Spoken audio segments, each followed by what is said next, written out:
Et ben après l'APM, j'arrive en tant que joueur à l'ARS Manille. Et c'est là que je vis mes premières expériences. J'ai eu une petite expérience d'une année au FC Metz. C'était Olivier Perrin à l'époque qui m'avait recruté. On a travaillé avec Bruno Lang sur les poussins. J'étais responsable des poussins première année. Et ensuite, Gérard Naudin, qui était responsable sportif à l'ARS Manille, m'a intégré dans le staff et j'ai fait 8 années. J'ai fait les 13 ans, les 14 ans fédéraux, les 16 ans nationaux. Donc en fait, le foot amateur, moi, j'en suis issu.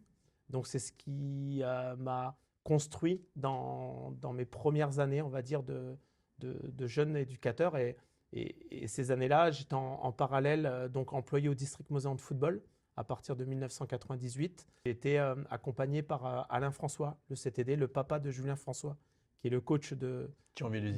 Voilà, exactement, avec une super réussite actuelle. On leur souhaite aussi la montée en Ligue 3, pas en national, mais en Ligue 3. Ligue 3. Et Alain François était quelqu'un de très très important pour moi. Il l'est encore aujourd'hui.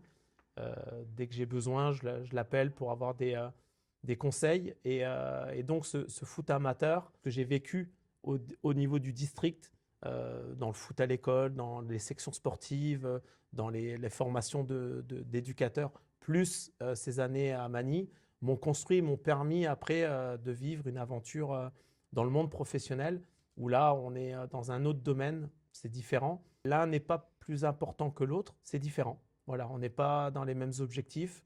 Et surtout, le foot professionnel a besoin du foot amateur. C'est la base. La plupart des joueurs sont issus des clubs amateurs et rejoignent après les structures professionnelles. Donc, on a tout intérêt à ce que tout le monde cohabite ensemble. Et moi, j'ai eu cette chance-là de travailler dans le monde fédéral, dans le monde amateur, puis dans le monde professionnel. Il lui a mis le